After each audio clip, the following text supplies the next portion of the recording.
What if the people you loved most, the children you raised, looked you in the eye and called you a burden? For 75-year-old Elizabeth Reed, this wasn't a nightmare. It was her new reality. But what her children didn't know was that their father, a man they worshipped as a titan, had left behind a single piece of paper, a secret so devastating it could shatter their perfect lives forever. This is a story of a mother's silent strength and a quiet war fought not with weapons, but with the one thing they never saw coming: the truth. Stay with us, follow our channel, and hit that notification bell, because you won't want to miss a single moment of how Elizabeth takes back her life, one shocking revelation at a time. The air in St. Jude's Episcopal was thick with the cloying scent of lilies and professionally managed grief. It was an old money smell, the kind that tries to perfume over the raw, undignified reality of death. From her seat in the front pew, Elizabeth Reed watched the proceedings with a stillness that was deeply unsettling to those who noticed. She did not weep. Her hands, folded in the lap of her black silk dress, were perfectly steady. She was a statue carved from decades of silent observation. On the altar, her son Michael stood at the lectern, his handsome 48-year-old face arranged into a mask of noble sorrow. He was a real estate developer, a man who sold images for a living, and this was his finest performance. My father, Richard Reed. Michael's voice boomed rich and confident. The sound of a man used to closing deals was more than just a pillar of the Oak Haven community. He was a titan, a visionary. He built an empire from the ground up, not with bricks and mortar, but with integrity and an unwavering belief in the power of a man's word. Elizabeth's gaze drifted to the stained glass window depicting a stern-faced saint. A man's word. She remembered Richard's words, rarely spoken above a low murmur, yet they carried the weight of law in their home. Words like, "That dress is not appropriate, Elizabeth," or "The Winstons are coming for dinner. Do try to be interesting." Or the most common one, a simple dismissive, "I'll handle it." He had handled everything: her life, her thoughts, her very existence.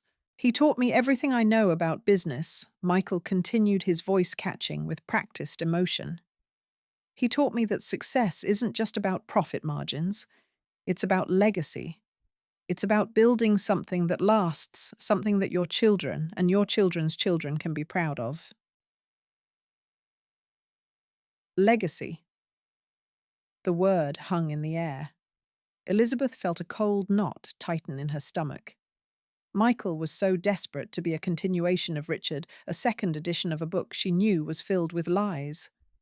She watched him, seeing not a grieving son, but a man anxiously measuring himself against the ghost of his father. Next came Jessica. At 45, she was as sharp and polished as a shard of glass. A successful lawyer, she approached the lectern with the same brisk, no-nonsense air she used in a courtroom. "Many of you knew my father as a formidable figure," Jessica began, her voice clear and precise. And he was. He had a moral compass that was absolute, a sense of right and wrong that never wavered. In a world of grey, my father saw in black and white. He demanded excellence not just from us, but from himself. It was his greatest strength. Elizabeth's fingers tightened slightly in her lap. Moral compass. She recalled a night 20 years ago. A young associate of Richard's had made a costly mistake. Richard hadn't fired him. Instead, he'd dismantled the man's reputation with a series of quiet phone calls, destroying his career so thoroughly that he had to move his family out of state. Richard had come home that evening, poured himself a scotch, and said with chilling satisfaction, "Consequences must be felt, Elizabeth. It's the only way people learn."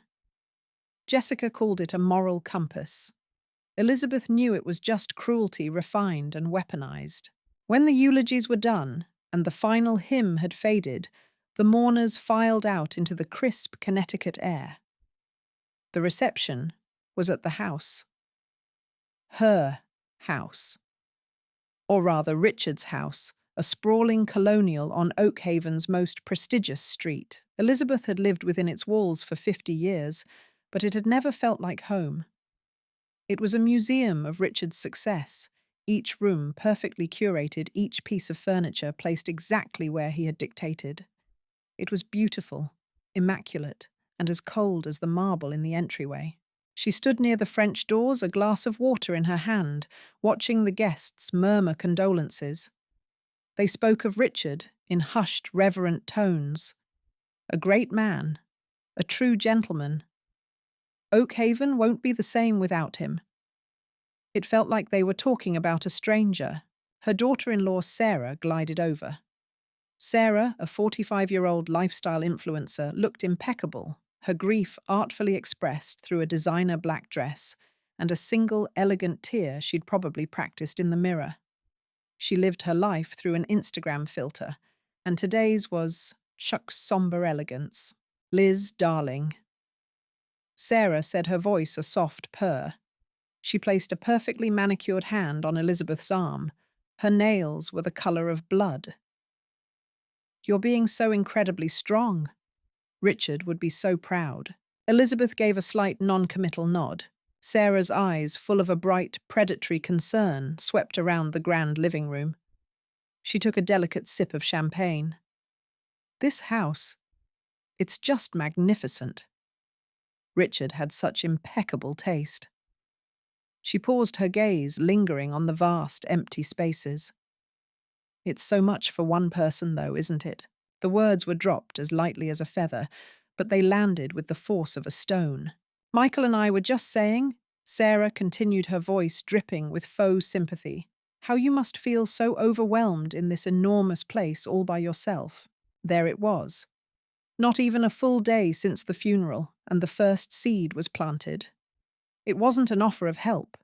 It was an assessment, a calculation. Elizabeth looked from Sarah's perfectly coiffed hair to Michael, who was across the room laughing with a town councilman. He caught her eye and gave her a small, encouraging smile, a smile that said, "Just listen to her, Mum. She's right." Elizabeth felt no anger, no shock, only a profound, chilling clarity. For 50 years, she had been a silent partner in the fiction of her own life. Now it seemed her children were ready to write the next chapter for her. The performance wasn't over. It was just beginning. The scent of funeral lilies had barely faded from the heavy drapes in the study when they summoned her. It had been a week of hollow condolences and carefully packaged casseroles left on her doorstep. A week of silence in the cavernous house, a silence that felt less like peace and more like a held breath. Michael and Jessica were waiting for her in the study, Richard's study. The room was his essence distilled and preserved. Dark wood paneling, floor-to-ceiling bookshelves, filled with leather-bound legal texts he hadn't opened in years, and a massive mahogany desk that served as a throne. Sitting here felt like being audited by a ghost. They had chosen the location deliberately. This was not a family chat. It was a corporate takeover. "Mother, thank you for meeting with us." Michael began his tone, a careful blend of filial respect and boardroom efficiency. He gestured for her to sit in one of the stiff leather armchairs facing the desk. He and Jessica sat behind it, a united front. "We know this has been a difficult time," Jessica said, shuffling a small stack of papers. Her sympathy was as crisp and sterile as a legal document. "And we've been very concerned about you." "Deeply concerned," Michael echoed, leaning forward. "This is a big house. There's the upkeep, the taxes, the security. It's a lot for anyone to manage, let alone." He trailed off, but the words, "an old woman," hung in the air between them. He slid a glossy brochure across the polished surface of the desk. The cover showed a smiling, silver-haired couple playing shuffleboard on a manicured lawn. The title, in a flowing, friendly font, read, "Golden Meadows, a New Chapter in Gracious Living." Elizabeth stared at it. The smiles on the cover were too wide, the green of the lawn too bright. It was the color of money and disinfectant. Golden Meadows is the best facility in the state, Michael said, launching into his pitch. It's more like a resort than, you know. They have a golf course, gourmet, dining on-site medical staff 24/7. It's the sensible, practical choice. We've already spoken to their admissions director. Jessica added her tone, suggesting the matter was already settled. We've looked at your finances, Dad's finances, and it's all perfectly manageable. We'll sell the house, of course. The market in Oakhaven is peaking. It would be foolish not to act now. We'll split the proceeds fairly 3 ways. It will set you up for life with no more worries. Your finances. Dad's finances. Elizabeth had never had finances. She'd been given an allowance, a generous one, but she never saw a bank statement, never signed a check for a mortgage payment, never made a single financial decision. Richard handled it. Now it seemed Michael and Jessica would handle it. They spoke of her future as if it were a problematic asset to be liquidated. They used words like optimize, streamline, and transition. They were not talking to their mother. They were presenting a plan to a difficult, underperforming subsidiary. The condescension was a physical thing pressing down on her. It's for your own good, Mum, Michael said, softening his voice. It was the voice he used on hesitant clients, a verbal hand on the shoulder. We just want you to be safe and comfortable. Elizabeth looked from her son's earnest, handsome face to her daughter's sharp, impatient one. She saw Richard in both of them. His ambition, his ruthlessness, his profound conviction that he always knew best.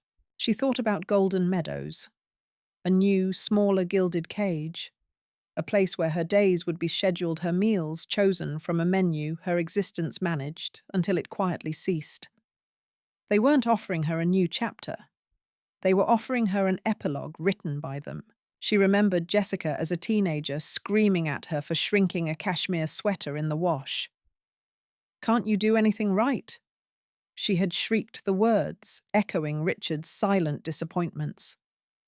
She remembered Michael in his 20s, borrowing a substantial sum from Richard for a risky investment and telling his friends, "It's not like she uses the money for anything anyway." They had been learning this language their whole lives, the language of her irrelevance.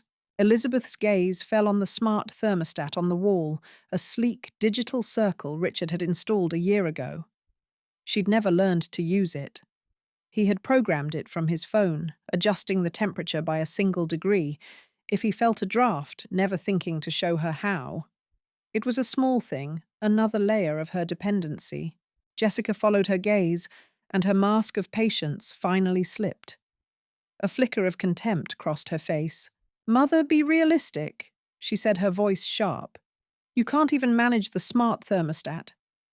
Last week, the housekeeper said you couldn't figure out the new security system. What happens if you fall? What happens if there's an emergency? We can't be here every minute. You're becoming a burden." The word landed in the silent room with the finality of a gavel. Burden.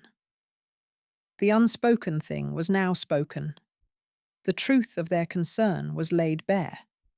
She was not a person to be cared for, but a problem to be solved. An asset to be liquidated, a liability to be contained. A lifetime of swallowing words, of maintaining a placid surface, had prepared her for this moment. She did not raise her voice. She did not cry. She looked at the 2 children she had raised, the children whose existence was a secret she had carried in her own body for nearly 50 years, and she gave her answer. She pushed the glossy brochure for Golden Meadows back across the desk. Her hand was perfectly steady. "No," she said. The word was quiet, but it filled the cavernous study. It was not a plea. It was not a negotiation. It was a verdict. Michael stared, dumbfounded. He opened his mouth, then closed it. He was a salesman whose product had just been rejected. Jessica's eyes narrowed. She was a lawyer whose opponent had just presented an unexpected defense. "Mother, don't be childish," Jessica snapped. "I said no," Elizabeth repeated, her voice acquiring a trace of steel. "This meeting is over. This is my house. You will not sell it, and I will not be leaving. She stood up, her movements, slow but deliberate. She was no longer a statue. She was a queen, however small her kingdom, and she had just reclaimed her throne. As she walked out of the study, leaving her stunned children in the suffocating presence of their father's ghost, the word useless seemed to echo in her wake. It wasn't their insult anymore.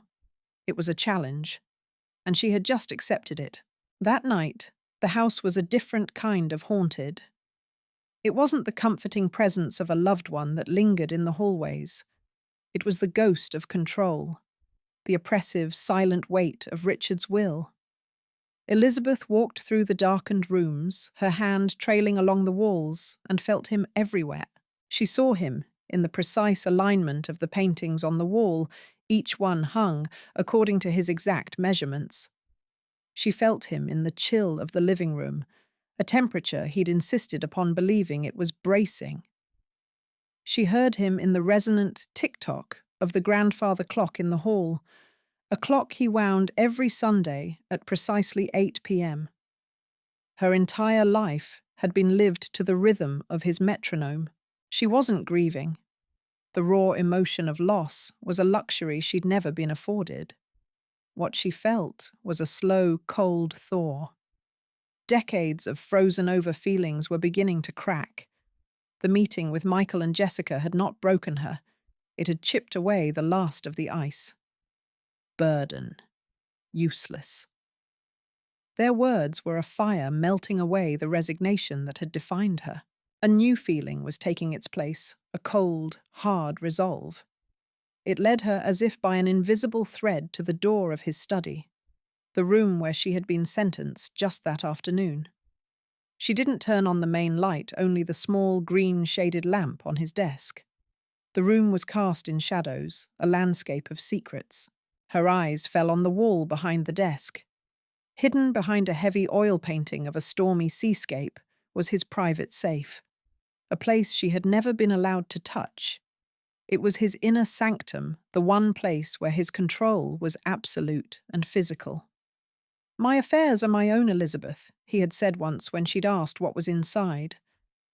"You needn't trouble yourself with them." Tonight she would trouble herself. She lifted the heavy painting off its hook, the effort straining her arms, and set it carefully against the wall. The dull grey metal of the safe door looked cold and impassive, a simple combination dial. For a moment, a wave of the old fear washed over her, the ingrained obedience.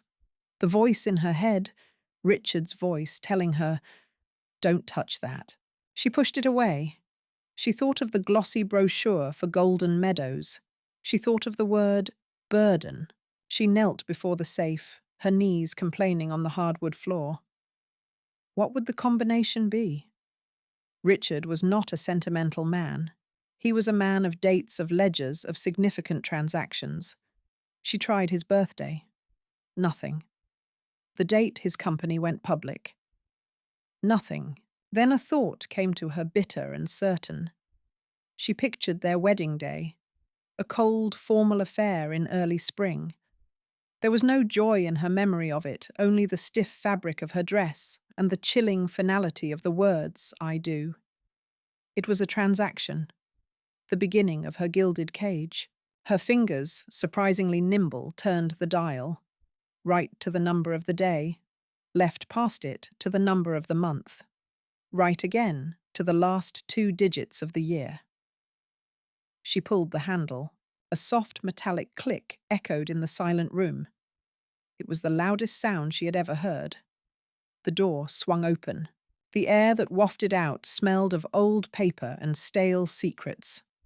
Inside, everything was, of course, perfectly organized. Stacks of stock certificates, property deeds, bearer bonds, the architecture of his wealth. And beneath them, something else.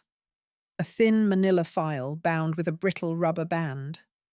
Unlike the other documents, it had no official label, just a single faded word written in Richard's severe handwriting, medical, and beside it a small locked metal box, the kind you might use for petty cash.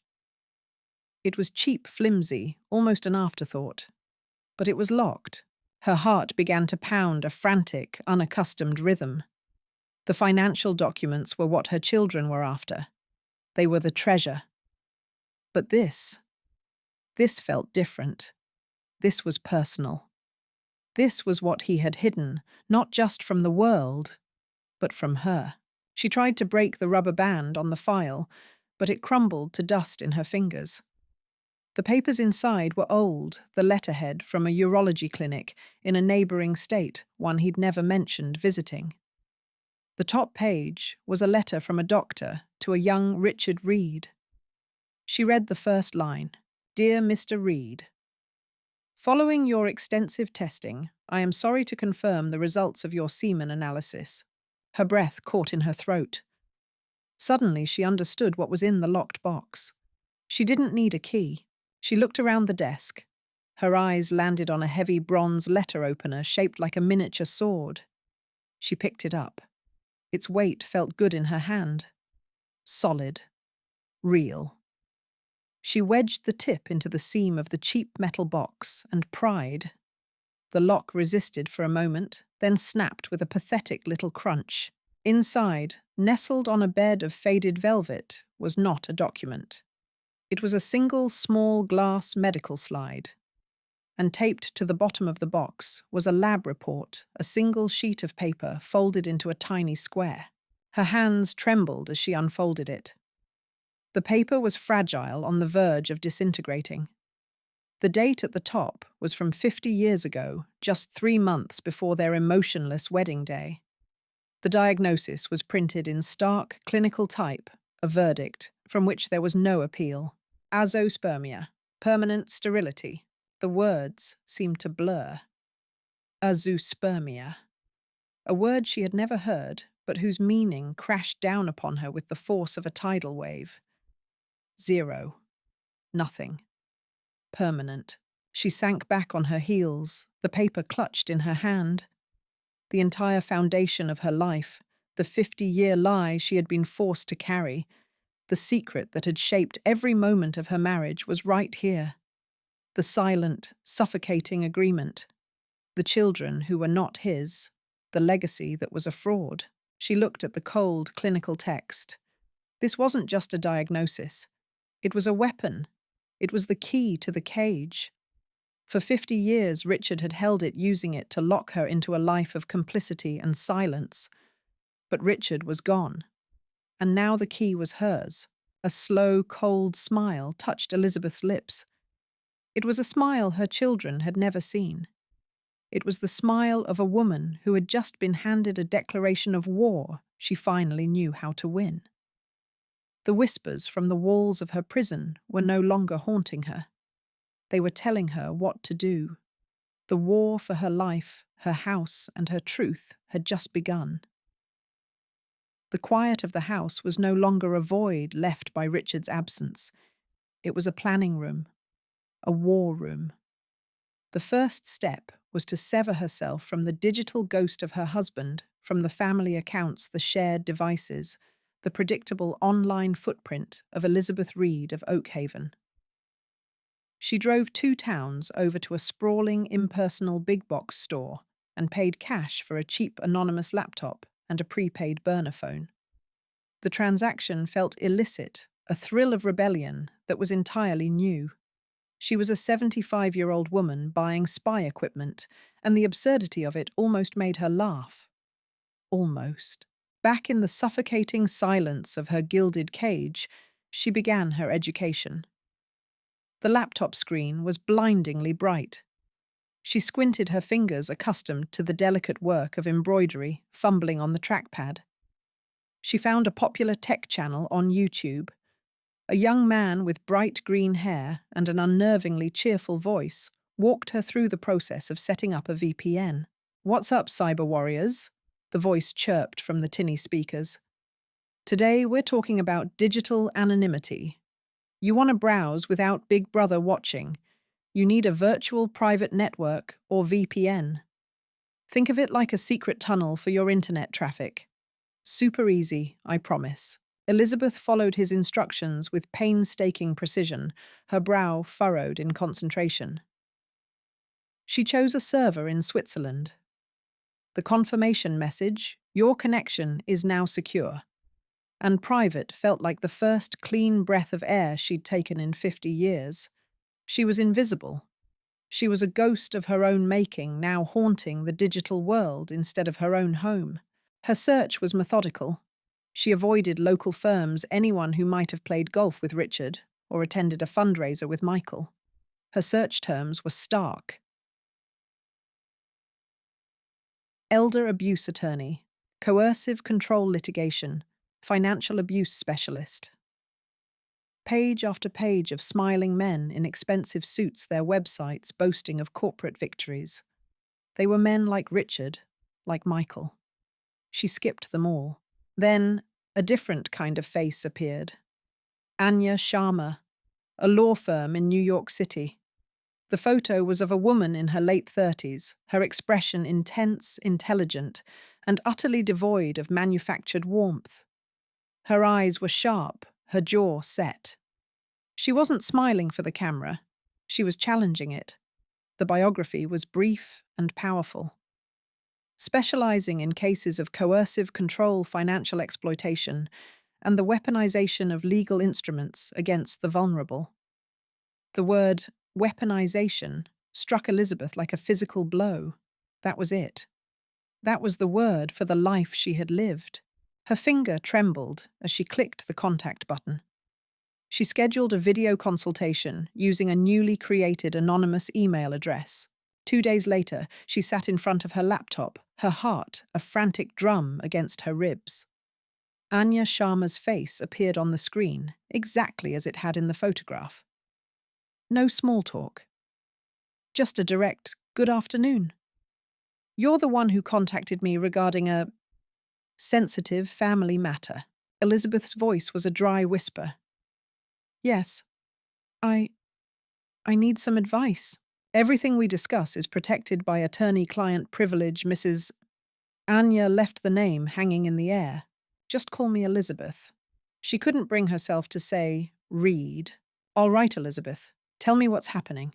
And for the first time, the words came. Not all of them. Not the deepest, darkest secret that lay coiled in the safe, but the rest of it. The decades of financial control. How Richard had managed every penny, giving her an allowance like a child. How she'd never had her own bank account, never seen a utility bill or a tax return. How her name was on the house, but she had no more control over it than the furniture. She told Anya about the meeting after the funeral, the veiled threats, the condescending pressure from Michael and Jessica to sell her home and move into a facility. Anya listened without interruption. Her expression didn't soften with pity. It hardened with a cold, focused anger. It was the most validating thing Elizabeth had ever seen.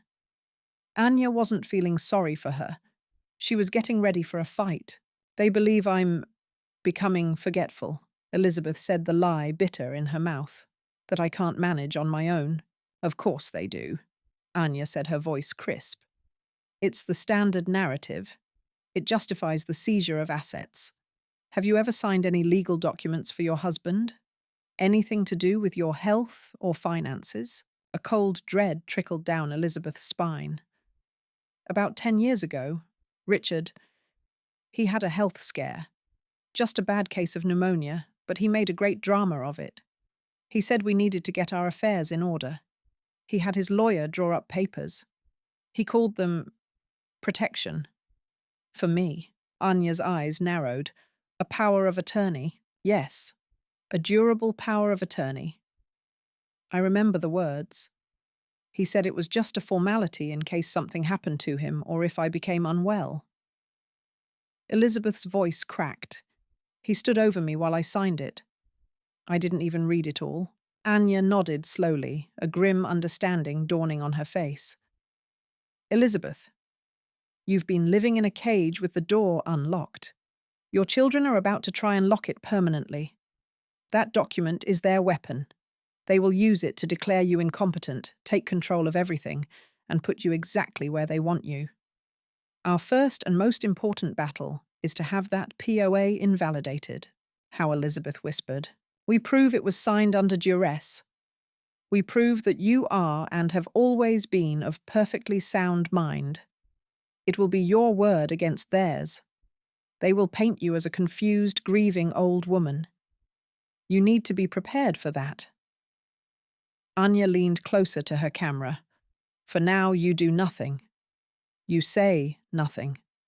When they talk to you, you are meek, you are sad, you are overwhelmed. You let them believe they have already won. Don't let them see the woman I'm talking to right now. Can you do that? Elizabeth looked at her own reflection in the dark screen, the tired, lined face of a widow. But behind it, for the first time, a flicker of something else, something hard and resolute. Yes, she said, her voice clear and steady. I can do that. The ambush came, as Anya predicted, under the guise of concern. Michael and Jessica arrived a few days later, bearing a box of expensive pastries from a bakery in town. A peace offering. A Trojan horse. "Mom, you look tired," Jessica said, her voice oozing a synthetic sympathy as she placed the box on the kitchen island. "We've been so worried about you all alone in this big house." Michael, ever the pragmatist, got straight to the point, pulling a sheaf of papers from his leather briefcase. "Mum, we need to talk. We've been speaking with Dad's lawyer. And, well, we've decided to take some of the burden off your shoulders." He spread the documents on the polished granite countertop right next to the croissants. It was the power of attorney. Attached was a new letter drafted by their own lawyer, formally invoking the clause that granted them full control. What is this?" Elizabeth asked, allowing a tremor into her voice, playing the part Anya had assigned her. "It's for your own good," Mom Michael said, his tone patient, as if explaining something to a toddler.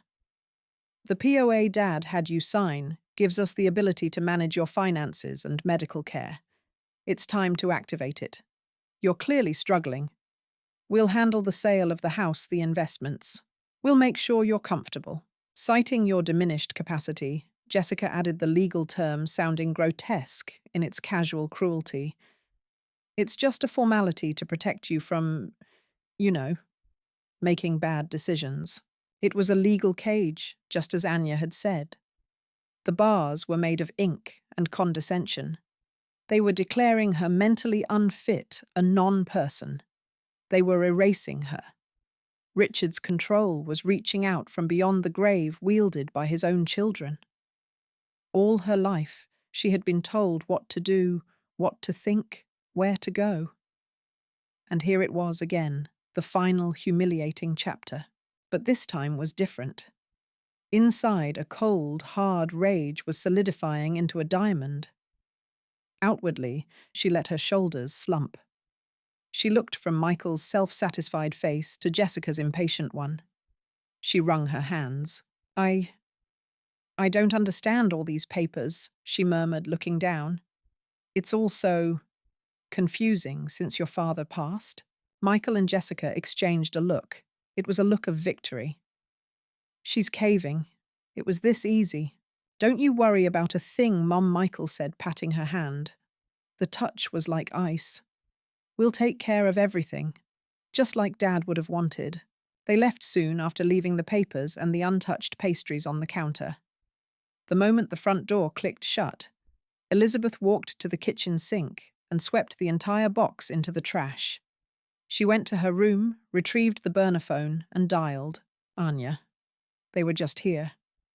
Her voice was tight, stripped of the manufactured frailty. "Tell me everything Anya commanded." Elizabeth recounted the conversation word for word. The condescending tones, the legal jargon, the triumphant look in their eyes. "Good," Anya said when she was finished. The word was sharp, like the crack of a whip. "You did well. They think you're a sheep. Let them. This is the formidable obstacle I warned you about. That POA is a legal fortress. To tear it down, we need a wrecking ball. Proving duress from a decade ago is difficult. A judge will see a signature. We need more than your word that Richard forced you. We need to prove a pattern of behavior of long-term control. Is there anyone at all, who saw how he treated you? Anyone who knew the truth about your marriage? The question hung in the air, heavy and suffocating. Friends. They only saw the curated image of the perfect Oakhaven couple. Relatives, they were all on Richard's side of the family, loyal to his memory and his money. There was no one, except one, a ghost. A man she hadn't seen in 15 years. A name that was never spoken in this house. David Reed, Richard's younger brother. The family failure. The shadow that Richard had eclipsed his entire life. Elizabeth felt a chill that had nothing to do with the air conditioning. David knew. He didn't just see the control. He was a part of it. He was another of Richard's victims. There might be one person, Elizabeth said slowly, the words feeling like stones in her mouth. His brother David. The journey to Pennsylvania was a pilgrimage into a forgotten past. Elizabeth drove her own car, the familiar luxury sedan, feeling alien on this desperate mission.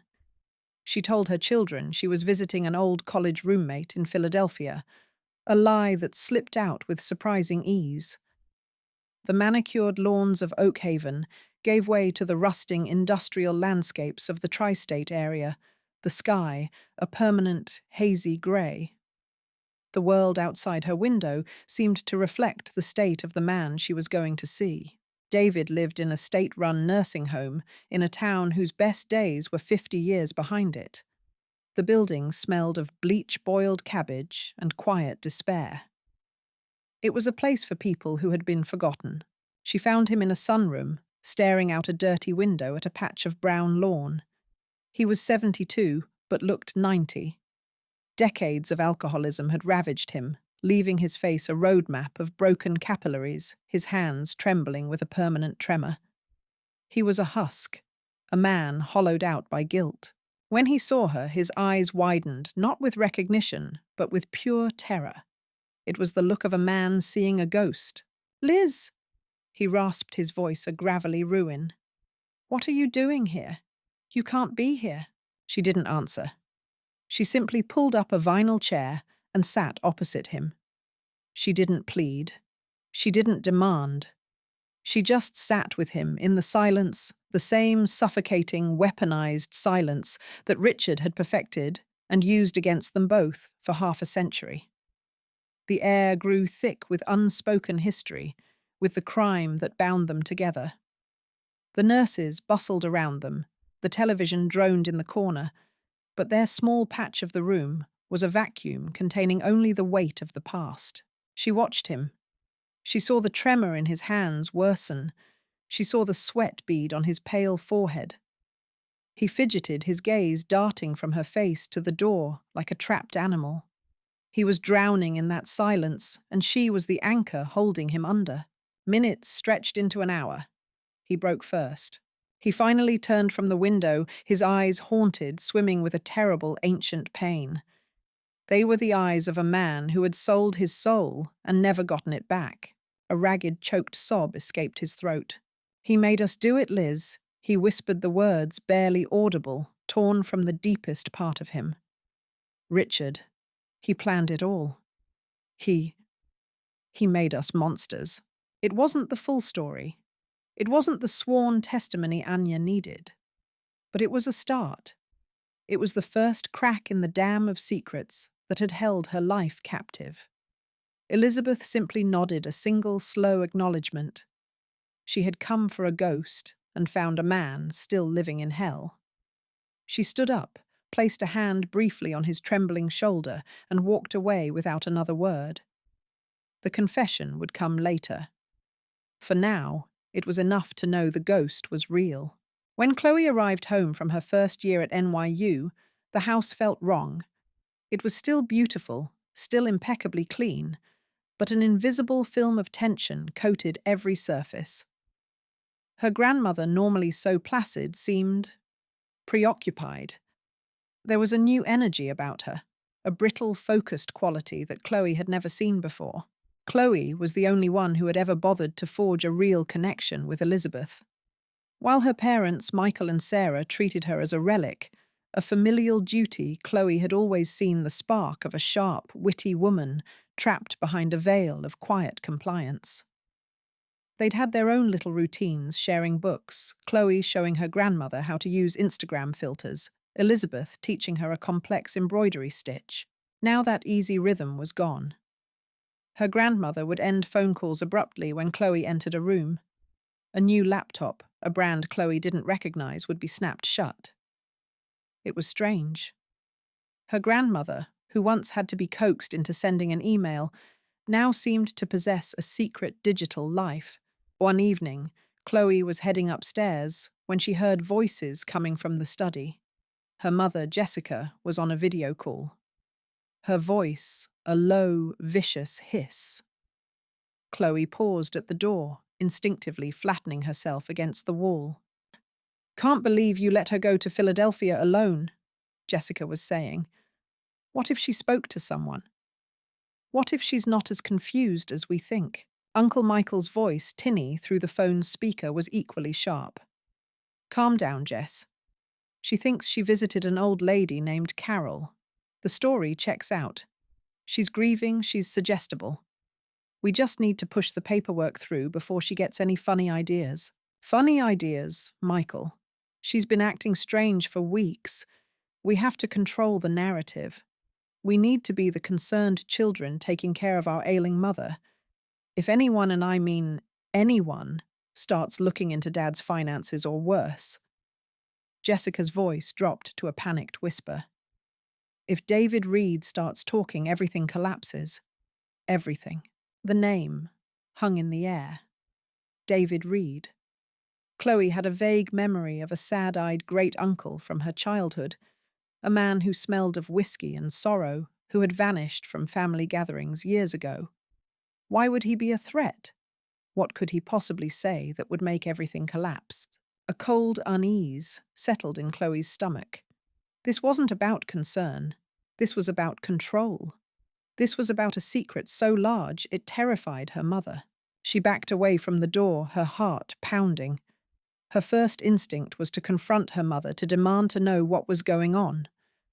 But she saw her mother's face in her mind's eye, the hard, defensive mask she wore. She wouldn't get the truth. She would only get lies and anger. There was only one person she could trust. She pulled out her phone, her fingers flying across the screen. She found her grandmother's contact photo, a smiling, serene picture from a few years ago that now seemed like a lie. Her text was simple, direct. "Are you okay?" "I overheard Mom and Uncle Michael. They're acting weird, talking about a David Reed. I don't know what's going on, but it sounds bad." She paused, then added one more sentence, a lifeline thrown across the silent, tense rooms of the house. "I can help if you need it. I mean it, Grandma." She hit send. A moment later downstairs, she heard the faint, unfamiliar buzz of a second phone, quickly silenced. The encrypted files arrived in a trickle, then a flood. Each one was a digital ghost, a breadcrumb leading back through a financial desert. On the screen, Anya Sharma's face was a study in focused intensity. Elizabeth sat opposite her own laptop, the glow illuminating the new, hard lines around her mouth. The years of soft, pliant sorrow were being etched away, replaced by something more akin to granite. "They didn't leave you a single crack, Elizabeth." Anya said, her voice crisp through the speakers. "I've been through 3 decades of statements, bank accounts, investment portfolios, property deeds. Your name is on the marital home as required by law. But that's it.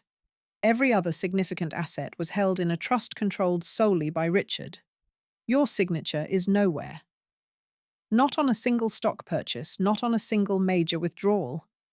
You didn't have a credit card in your own name until 2015, and even then it had a $500 limit, with the statements sent to Richard's office." Elizabeth stared at the columns of figures on her screen.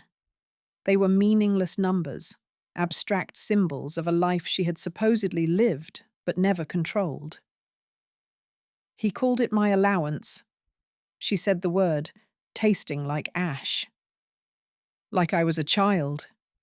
He'd place the cash in an envelope on the hall table every Monday morning. $50. In 1985, it was $50. In 2023, it was still $50. Anya nodded slowly, a grim understanding in her eyes. This is our angle. This is more than just fiscal prudence.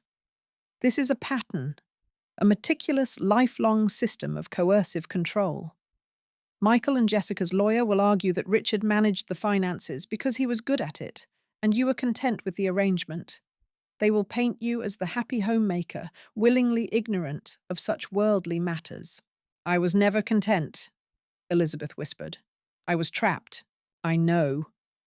Anya replied, her voice softening for a fraction of a second before hardening again. And now we have to prove it. These documents are the architecture of your prison. They show you had no autonomy, no agency.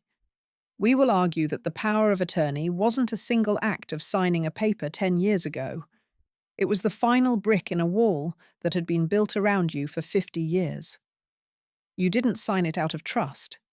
You signed it because you had been conditioned to believe you had no other choice. It's a difficult argument, Elizabeth. Judges are more comfortable with clear-cut physical evidence. But it's the truth. And this paper trail is our proof. A small notification pinged on Elizabeth's screen. A message from Chloe. Just uploaded the last batch from the study. Dad's personal investment files. He never throws anything away.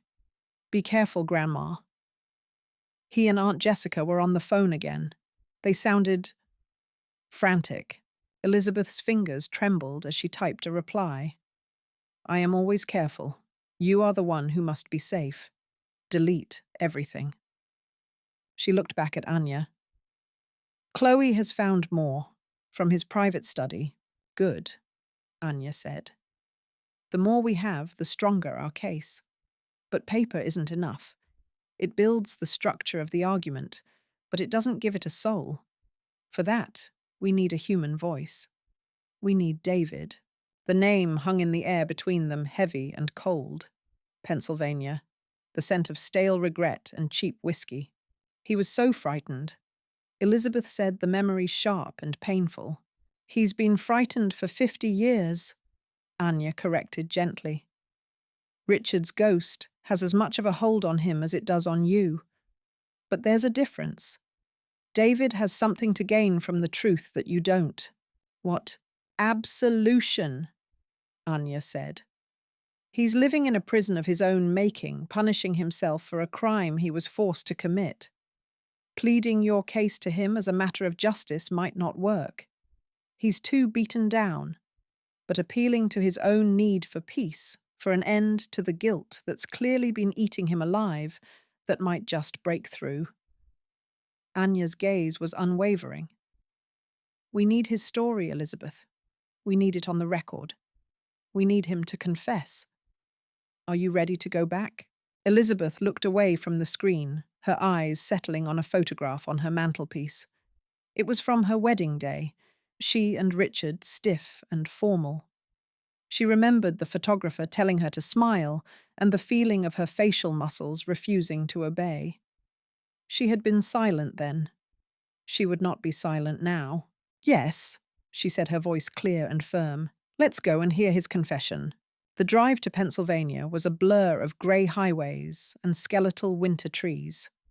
They didn't speak much. The silence wasn't empty. It was dense with strategy and unspoken anxieties. Anya drove her focus absolute, while Elizabeth watched the world pass by, feeling like a general on the way to a decisive, terrifying battle. The nursing home smelled exactly the same. That cloying combination of disinfectant, overcooked vegetables, and quiet despair. David was in the common room, staring at a game show on a small television, though his eyes were vacant. He looked smaller than he had a few weeks ago, as if the weight of his secrets was physically compressing him. When he saw Elizabeth, a flicker of panic crossed his face. He started to rise to flee, but Anya was already there, moving with a quiet grace that was both disarming and authoritative. Mr. Reed. She said, her voice calm and low. I'm Anya Sharma, Elizabeth's attorney.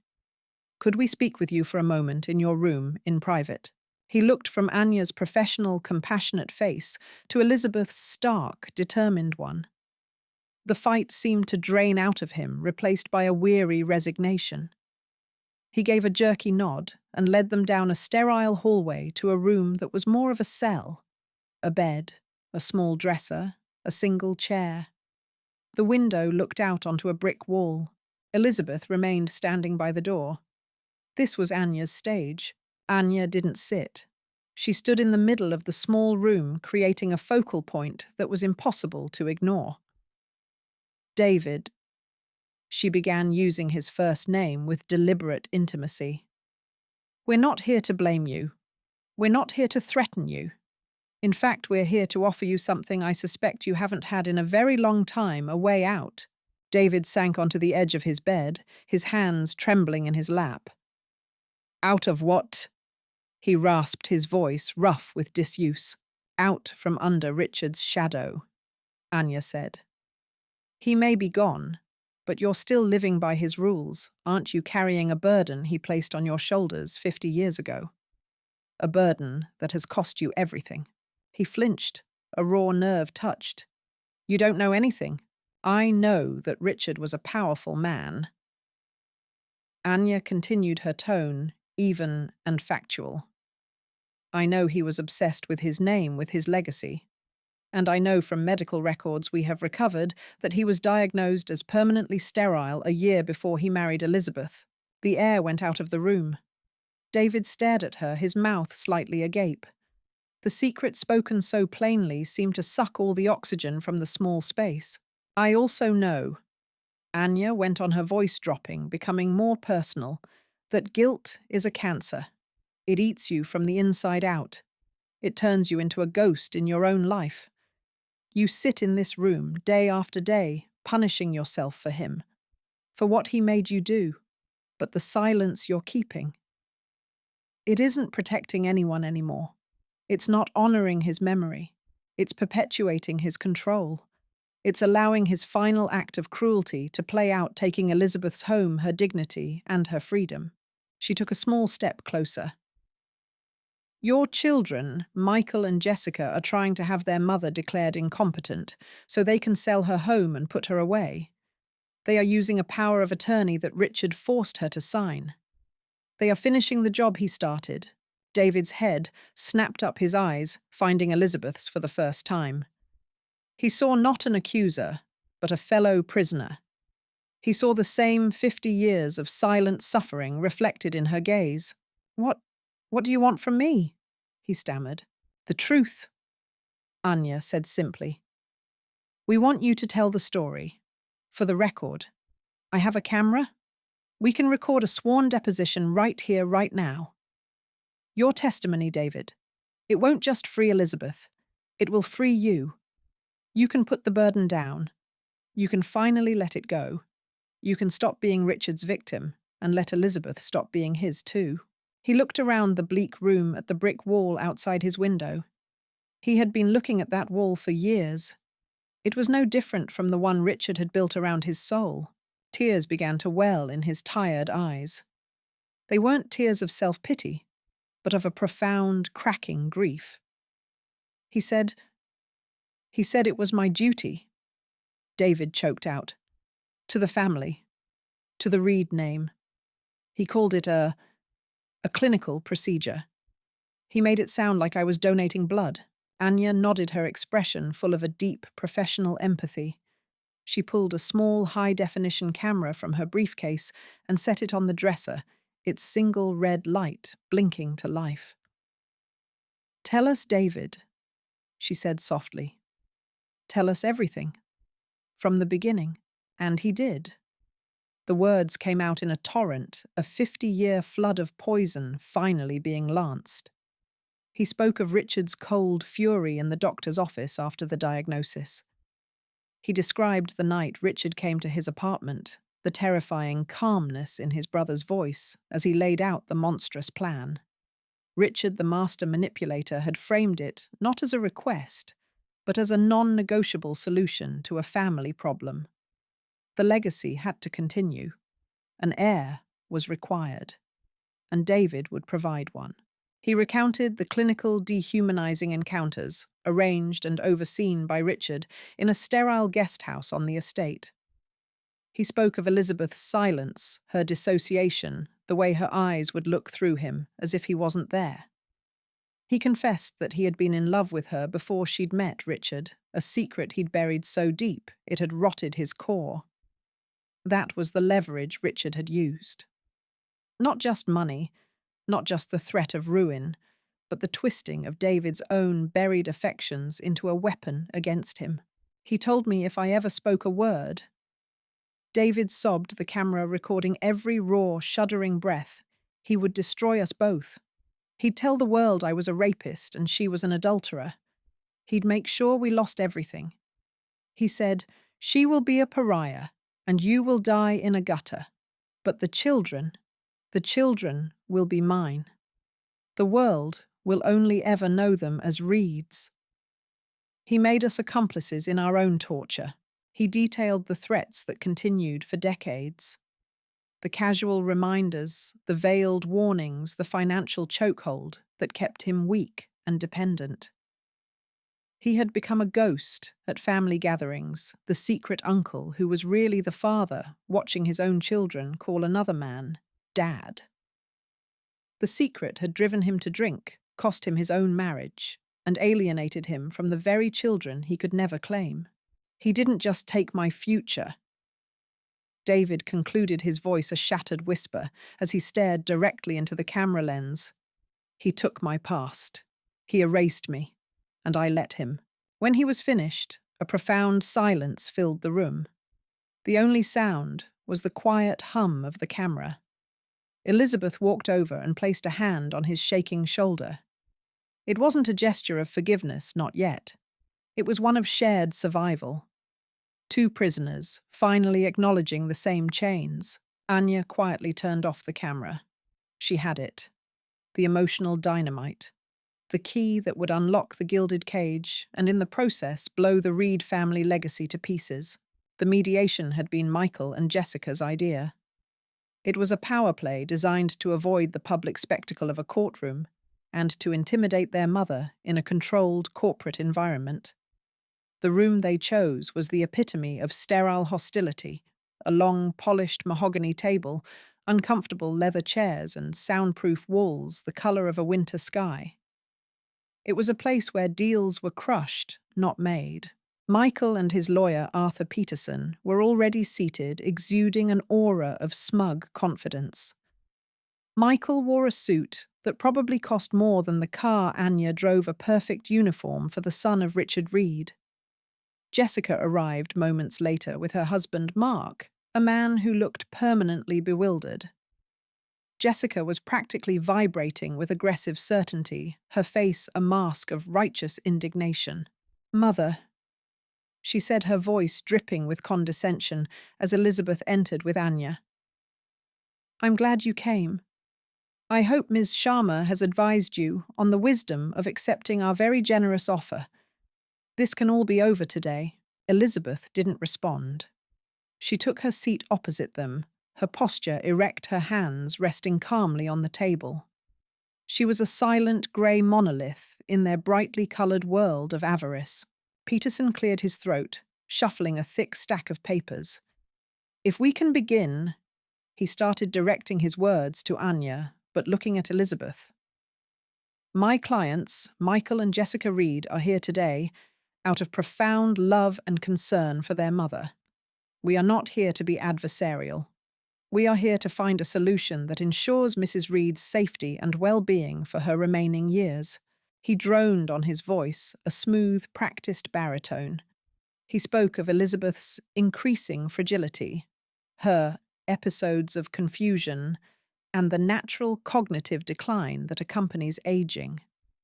He painted a picture of two devoted children struggling to care for a beloved but fading matriarch. "The house is simply too much for her," Peterson said, gesturing with a manicured hand.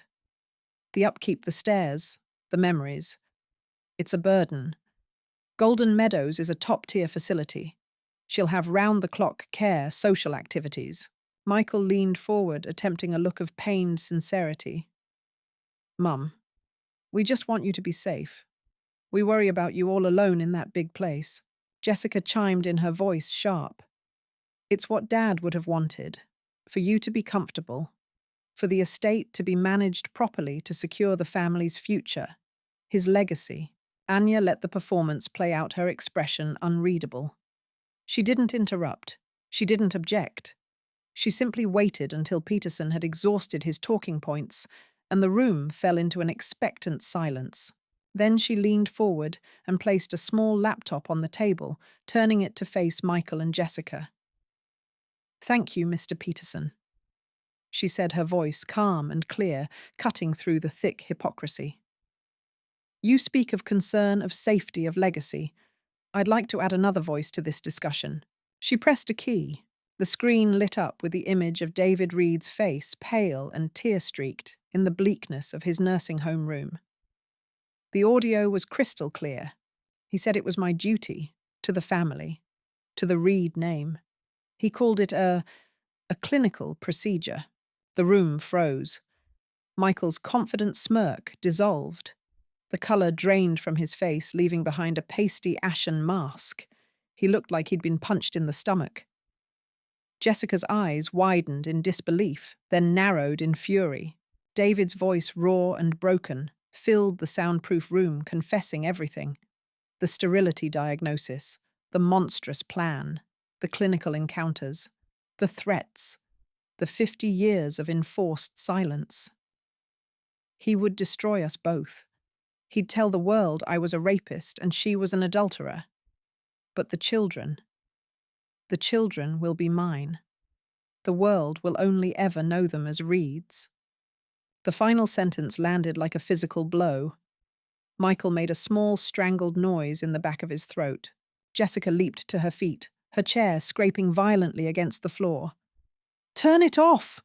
she shrieked, her voice cracking with panic and rage. "Turn that off right now. This is inadmissible. It's a lie." Anya didn't move. She let the video play. "He's a drunk," Jessica screamed, pointing a trembling finger at the screen. "A pathetic, senile old man. My mother has manipulated him.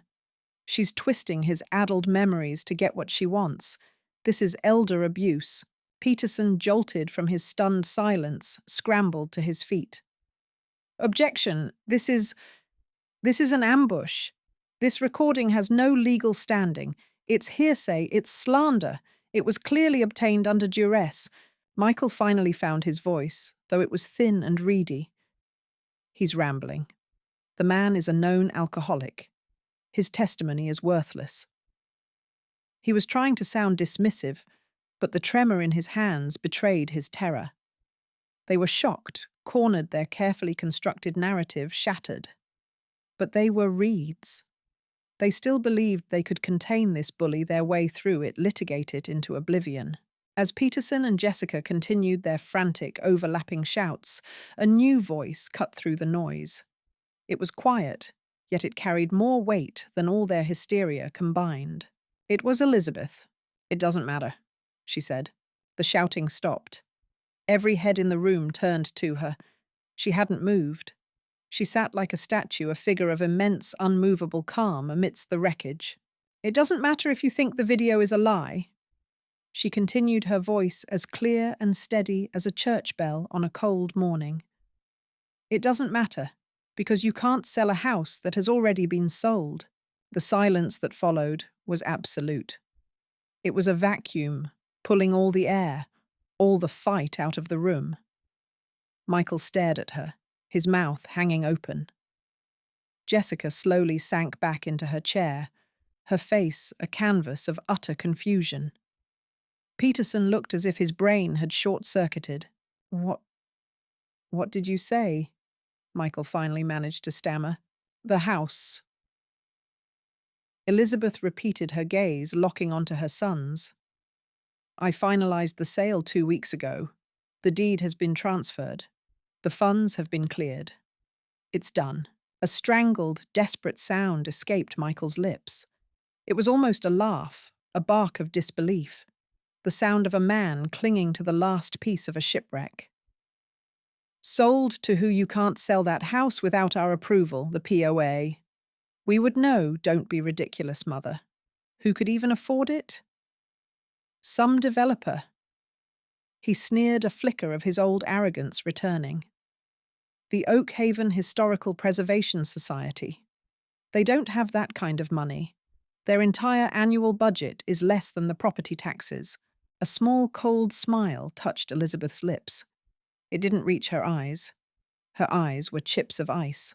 They do, she said softly, when the purchase price is $1. If the first announcement had been a shock, this was an earthquake. It buckled the foundations of their reality. $1. The number was an insult, a desecration. Their inheritance, their legacy, their entire future sold for the price of a lottery ticket. You what? Jessica whispered, her voice barely audible. You gave it away. I didn't give it away, Elizabeth corrected her, her voice turning sharp as steel. I repurposed it. There was a clause in the sale contract, you see. A rather critical, non-negotiable clause. She let the words hang in the air, savouring their weight. She had their complete, undivided attention now. They were no longer powerful deal-makers. They were children waiting for the final devastating blow of a bedtime story gone horribly wrong. The property is to be immediately converted into a public institution, Elizabeth announced. It will be known as the Reed Family Center for the Study of Hidden Domestic Histories. A museum of sorts, dedicated to uncovering the truths that families like ours work so hard to bury. She watched their faces crumble. The horror dawned on them, slow and sickening. The centerpiece of the museum, she continued, her voice relentless, will be a permanent, publicly funded exhibit. An exhibit that I, Elizabeth Reed, will personally curate. It will detail the complete factual history of our family. Everything. Richard's control, the financial abuse, his obsession with a legacy he couldn't create on his own. She paused, then reached into the simple leather portfolio that sat beside her. She slid a single crisp document across the polished mahogany. It glided over the surface and came to a stop directly in front of Michael. It was a lab report, a DNA analysis. It will of course include the results of a DNA test that I and my brother-in-law David Reed both took last week, she said. The science is quite conclusive. Michael stared down at the paper, at the columns that spelled out in the cold, irrefutable language of genetics that Richard Reed was not his father. That the man he had spent his entire life trying to emulate, whose approval he had craved, whose name he had wielded like a weapon, had no biological connection to him at all. Elizabeth leaned forward, her voice dropping to a near whisper, a final, perfectly aimed stiletto of a sentence. Your legacy is secure. She told her children, her gaze sweeping over their shattered faces. It's just not the one you wanted. The sound of a dynasty shattering isn't a single loud crash. It is a cascade, a series of relentless aftershocks that ripple outward, each one more destructive than the last. The moment Anya Sharma filed the public record of the Oakhaven house donation, a donation contingent on the creation of the Reed Center for the Study of Concealed Family Histories, the first tremor hit. It wasn't a secret whispered in the town's exclusive country clubs. It was a press release. And in the digital age, a press release is a declaration of war.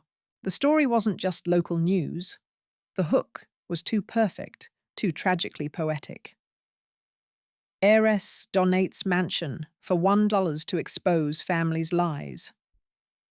It had everything: old money, a shocking secret elder abuse, and a quiet, dignified matriarch finally claiming her voice. National outlets seized it. The Oakhaven scandal became a trending topic on Twitter within 12 hours. For Sarah, the first shockwave was digital. Her phone, usually a source of validation and income, became a weapon turned against her. She was live streaming a sponsored video about authentic family pasta night, from her pristine kitchen when the comments started to flood in. It began as a trickle of confusion. Is this the same family from the Oakhaven News? Then the trickle became a torrent. Authentic family. Your husband isn't even a Reed. How dare you talk about family values after what you did to his mother? Cancel Sarah Reed. Justice for Elizabeth. Her smile, a practiced $1 million asset, froze on her face. She stammered something about a technical difficulty and ended the live feed. But the internet never sleeps. Her page, a carefully curated gallery of wholesome moments, became a digital pillory. Under a photo of her and Michael at a charity gala captioned, "Family is everything," thousands of new comments appeared. Everything you can steal, you mean? Did you get your dress by threatening an old woman? Her followers, once a loyal army, were deserting in droves, replaced by a mob of digital executioners. Her agent called his voice, stripped of its usual slick confidence. Sarah, you have to go dark. Deactivate everything. Now. But the brand deals mark. The spring collection launch. There is no spring collection. He snapped, his voice cracking with panic. The wellness brand just pulled their sponsorship. So did the home goods company. They said your brand is now radioactive. Their words, not mine. Sarah, it's over. The entire Family First brand is built on a lie that is now front-page news. She could hear him typing frantically. They're calling it elder abuse. They're calling you a grifter. My God, Sarah. There's a TikTok going viral with the court filing set to the song Rich Men North of Richmond. It has 3 million views. She hung up the phone and stared at her screen at the face of the smiling woman she had created. With trembling fingers, she began to delete. Pictures of Michael. Pictures of the Oakhaven house. Pictures of her children. But it was like trying to scoop the ocean into a bucket. For every image she erased, a dozen more were screenshotted, reposted, and turned into vicious memes. Her perfect gilded world wasn't just cracking. It was being publicly, systematically, and joyfully dismantled. For Michael, the fallout was less public, but more profound. His world was built not on likes and shares, but on handshakes and reputation. He sold luxury real estate to the 1%er market where trust is the only real currency. He was in his glass-walled office overlooking the city, trying to close a 9-figure commercial deal, when his phone buzzed with a text from his biggest client, a notoriously private tech billionaire. Michael just saw the news. We can't be associated with this. The optics are a nightmare. We're pulling the offer. Our lawyers will be in touch. Michael's blood ran cold.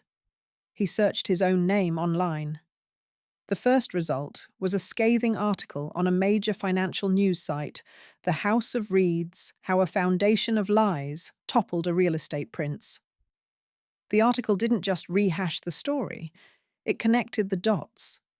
It questioned his integrity, his business ethics.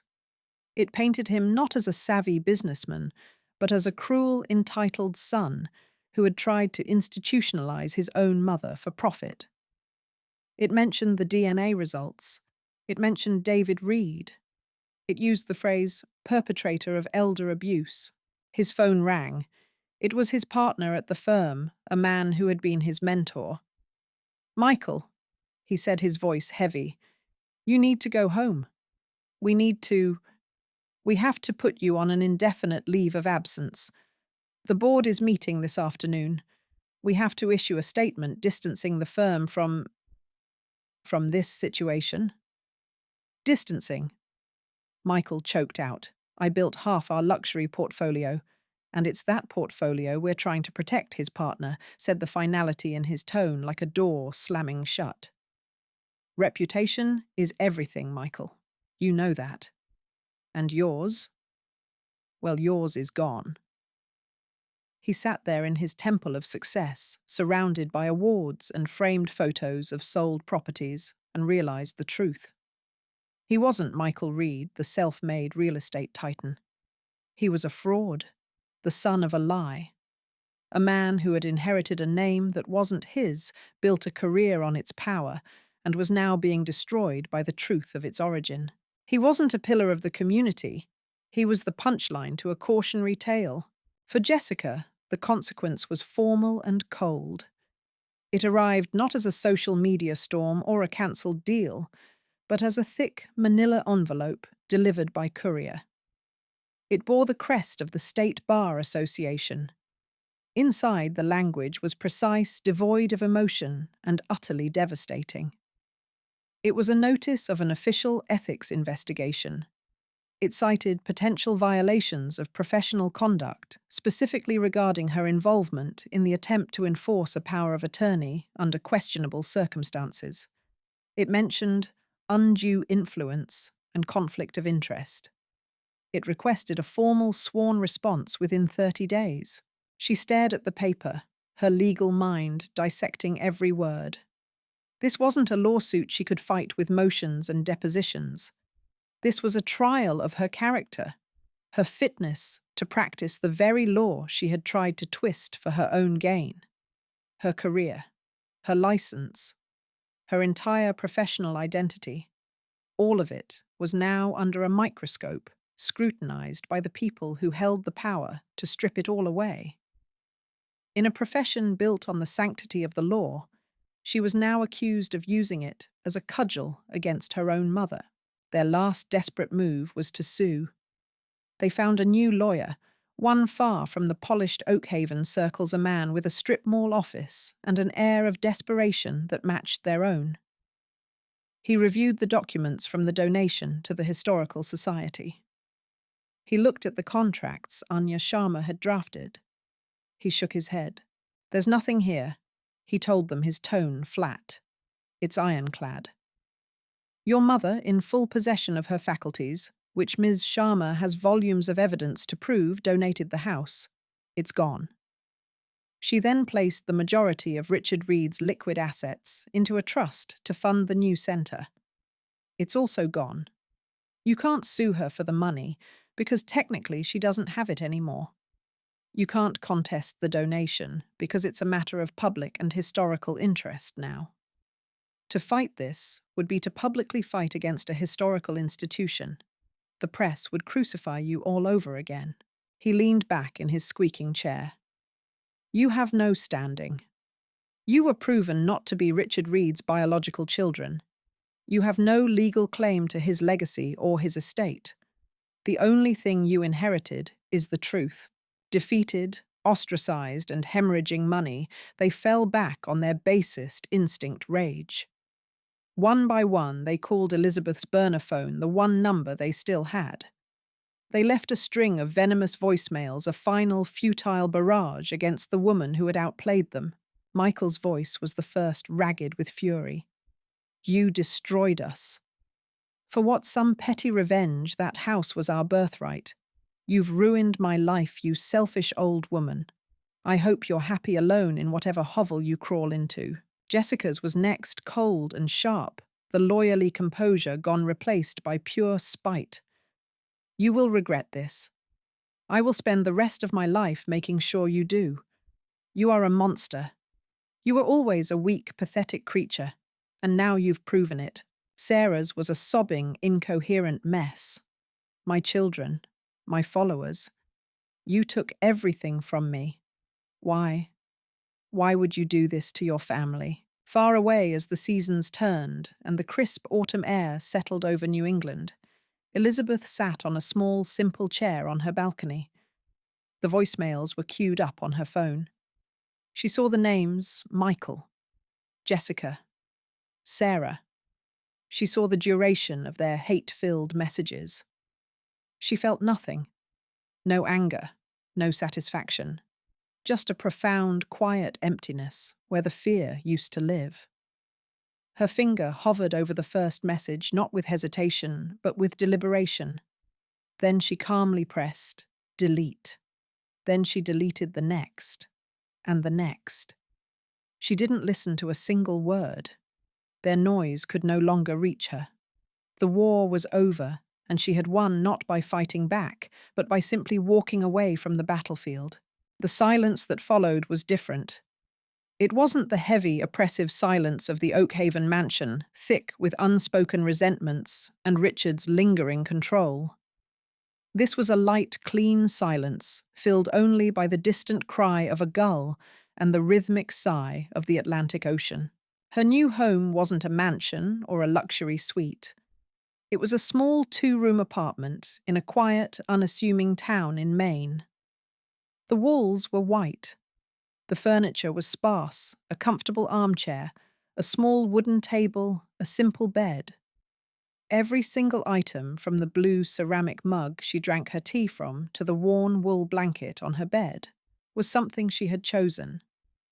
For the first time in her adult life, she was not living in a space designed by Richard or coveted by her children. She was living in a space designed by her. It was a sanctuary of her own making. On the table sat a small cardboard box. It was the last remnant from the Oakhaven house, the only thing she had asked Anya to retrieve. Inside was a collection of old photographs, a curated history of her life. For hours, she sat methodically going through them. She picked up a photo of her and Richard on their wedding day. He looked proud, proprietary. She looked young, lost a ghost in a white dress. For 50 years, that image had represented the beginning of her life. Now she saw it for what it was, the beginning of her imprisonment. She tore it cleanly in half, then tore the halves into quarters and let the pieces fall into a paper bag by her feet. Next was a photo of a family Christmas. Michael and Jessica as children, holding up expensive toys, their smiles wide, but their eyes already calculating. Richard, standing behind them, a king surveying his heirs. She off to the side, slightly out of focus, a necessary prop in a perfect family portrait. She remembered the crushing loneliness of that day, the feeling of being an outsider in her own home. She tore it up. A photo of Michael's college graduation, Jessica's law school ceremony, Sarah and Michael's lavish wedding. One by one, she held up the glossy paper monuments to a life that was never hers. She studied each one not with anger or sadness, but with the detached curiosity of an archivist examining artifacts from a forgotten civilization. She was unburdening herself not just of paper, but of the weight of the memories they held. Each tear was a quiet act of liberation, a severing of a tie that had bound her for decades. Finally, the box was empty, except for a single, small black-and-white photograph tucked into a corner. It was a picture of a 17-year-old girl with bright, hopeful eyes and a fearless smile sitting on a swing set in her parents' backyard. Her hair was wind-blown. She was wearing a simple summer dress. She looked like she believed the world was full of endless possibility. It was Elizabeth, long before she was Mrs. Reed. Long before the gilded cage had been built around her. She was just Elizabeth. She stared at the girl in the photo, at the stranger who was once her. She had survived. That girl had survived, buried deep beneath layers of duty, fear, and silence. And now she was free. Elizabeth carefully placed the small photograph on the windowsill where the morning sun would touch it. It was the only piece of her past worth keeping. Her burner phone, the tool of her revolution, buzzed on the table. She picked it up. A new text message. The name on the screen was Chloe. Her heart gave a gentle, unfamiliar flutter. It wasn't fear. It was something else. Affection. Hope. She opened the message. The words were simple, but they carried the weight of a new world. Hi, Grandma. I did it. I told them I was done. I'm moving out. I'm starting over. I know it's a lot to ask, but... Can I come see you? I want to see you. Elizabeth looked up from the phone, her gaze travelling past the balcony railing to the vast grey expanse of the ocean. The wind picked up, carrying the sharp, clean scent of salt and sea. It was a biting, bracing smell, the smell of something raw and real. She took a deep breath, filling her lungs with the cold, pure air. It didn't feel constricting. It felt cleansing. It felt like freedom. For the first time in over 50 years, a genuine smile spread slowly across her face. It wasn't the polite, vacant smile from the photographs.